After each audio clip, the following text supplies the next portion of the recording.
All right, let's dive into one of the most powerful tragedies ever written, Christopher Marlowe's Dr. Faustus. This is a timeless and frankly terrifying story about ambition, knowledge, and what happens when your pride asks for a price that's just way too high. To really get this story, you have to get inside the head of Dr. Faustus himself. And this quote, it just nails it. You can feel not just how brilliant he is, but that towering pride, which is going to be the spark that lights the whole tragic fire.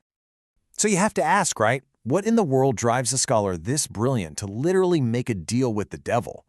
Well, it all kicks off with this deep, gnawing dissatisfaction, an ambition so huge that no amount of earthly knowledge could ever fill it. I mean, think about it. He's mastered basically everything a human can learn, and he looks around and thinks, is this it? He feels trapped by being human, and he starts craving something more, a power that goes way beyond books and lectures. This thirst for the forbidden, that's the first step right onto the path of damnation. Okay, this slide right here. This is the absolute heart of the play's central conflict. On one side, you've got predestination, this idea that maybe Faustus's fate was already written in the stars, sealed by God from the very beginning.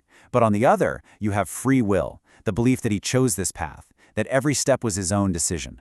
So was he just a pawn in some cosmic game, or was he the architect of his own ruin? That question is exactly what makes this whole story so tragic and so terrifying. So, with this huge internal battle raging, Faustus finally makes a choice, and boy, it's a choice that's going to seal his fate. So let's look at the deal itself, the real core of the story. Lucifer's offer, it seems almost too good to be true.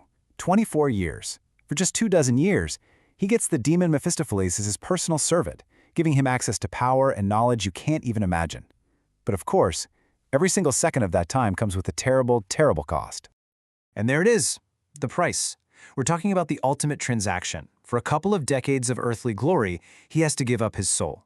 Forever. There are no refunds, no takebacks, no renegotiating the terms. And listen, this isn't just some casual signature on a piece of paper. He commits in the most permanent, most visceral way possible, by signing the contract with his own blood. As Faustus says himself, this act literally makes his body and soul part of the deal with hell.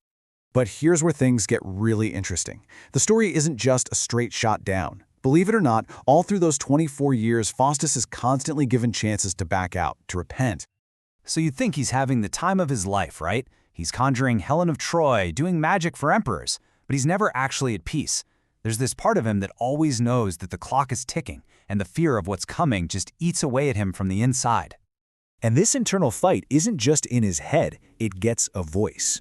The good angel is this constant whisper, telling him there's still a chance. And near the end, the old man shows up and makes this last, desperate plea for him to turn back. The message couldn't be clearer. The door to salvation is always open, if you would just choose to walk through it. As that final hour gets closer and closer, the psychological weight of his deal just becomes unbearable. All the magic, all the power in the world, none of it can protect him from the crushing reality of that one choice he made so long ago. So this is the million-dollar question, isn't it? If he had so many chances to repent, why didn't he take one? What was stopping him?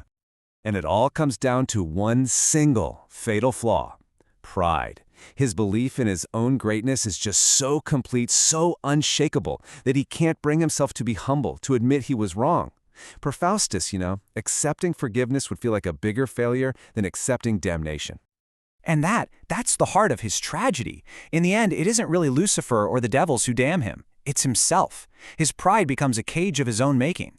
He doesn't just choose damnation once with his blood. He chooses it over and over and over again, every single time he turns his back on grace.